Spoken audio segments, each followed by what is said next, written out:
Hello everyone, అందరికీ కార్తీక మాసం మొదటి సోమవారం శుభాకాంక్షలు. కార్తీక మాసంలో వచ్చే మొదటి సోమవారం కదా, అందుకని కొవ్వూరు గోదావరికి అయితే వెళ్ళాము.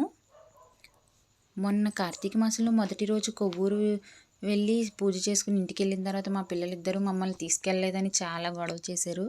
వద్దమ్మా, చలిగా ఉంటుంది, మీరు రాలేరంటే లేదు మేము వస్తామని అన్నారు. 3కి లేవాలి మరంటే లేస్తాము వస్తామన్నారు.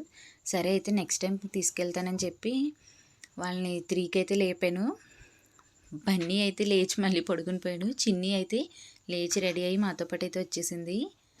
అక్కడికి వెళ్ళిన తర్వాత చలి అని అన్నది, కానీ తర్వాత అయితే స్నానం చేసి డ్రెస్ చేంజ్ చేసుకుని శివుడికి అభిషేకం చేసింది, పూజ చేసింది, గోదావరిలో ఒత్తులు వదిలింది. అంతా బాగా జరిగింది. ఇంకా నేను మా స్వామి కూడా ఆ శివుడికి నీళ్లతో అభిషేకం అయితే చేశాము.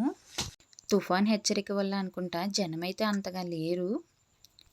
పూజ అంతా ముగించుకుని తర్వాత శివుడి దర్శనం అయితే చేసుకుని ఇంటికి వెళ్ళిపోవాలి.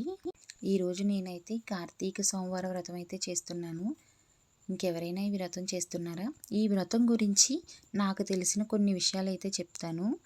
ఇవే కన్ఫర్మ్ అని అయితే నాకు తెలియదు, నాకు తెలిసినవి అయితే నేను చెప్తున్నాను.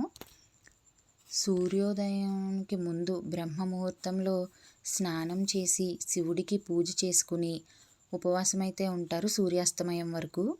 అలా అని కటిక ఉపవాసమే చేయాలని నియమం ఏమీ లేదు. మధ్యలో ఒక్కసారి పండ్లు పాలు తీసుకోవచ్చు. సూర్యాస్తమయం అయ్యేసరికి మళ్ళీ తలస్నానం చేసి శివునికి పూజ అయితే చేసుకుని ఉపవాసాన్ని విరమించుకోవాలి. వీడియో నచ్చితే లైక్ చేయండి, అలాగే మా ఛానల్ని సబ్స్క్రైబ్ చేసుకోండి. Please subscribe my channel.